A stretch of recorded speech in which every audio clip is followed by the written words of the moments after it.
Rev it up! Feel the speed! Let's ride!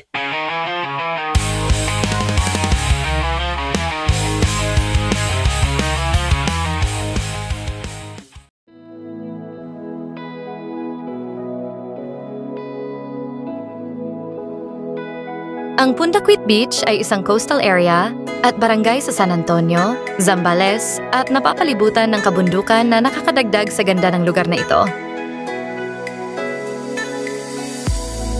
Ang biyahe mula sa Maynila papuntang Punta Quit Beach ay tumatagal ng 3 hanggang 4 na oras. Ito ay maaaring marating sa pamamagitan ng bus, private o sariling sasakyan at lalong-lalo na ng mga riders na mahilig sa long ride.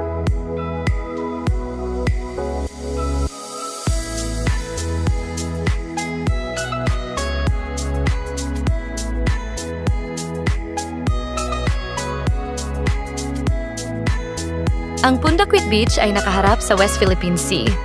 Tuwing summer, lalo na sa mga araw na may magandang panahon, matutunghayan dito ang napakagandang paglubog ng araw sa kalmadong dagat katabi ang Capones at Camara Island.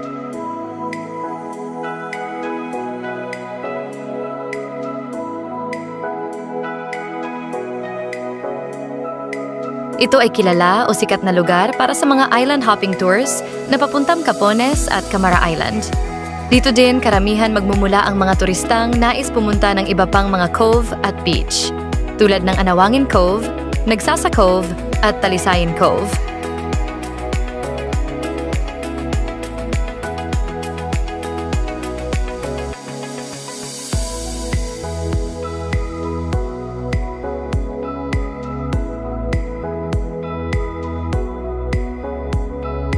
Kapansin-pansin sa beach na ito ang maraming mga bangka na karamihan ay ginagamit sa pag-island hopping.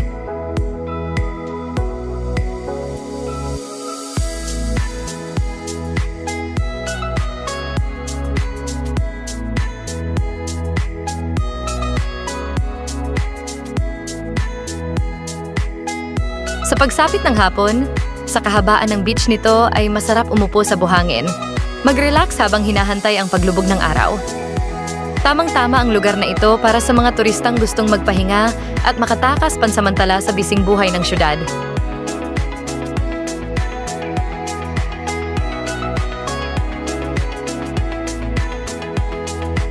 Dahil sa taglay nitong maganda at mapinong buhangin, malinaw na dagat at kamangha-manghang sunset, ang Punta Quit Beach ay minsan na ding naitampok sa palabas na Lolo and the Kid.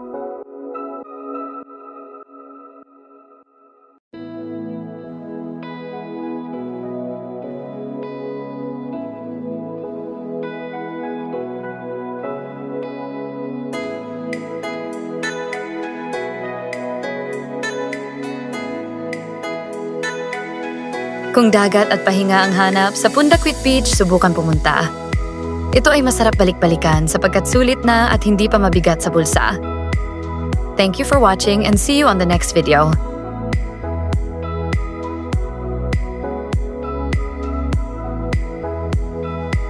Hanggang sa muli, salamat sa panonood and please huwag kalimutan mag-subscribe, mag-like and share.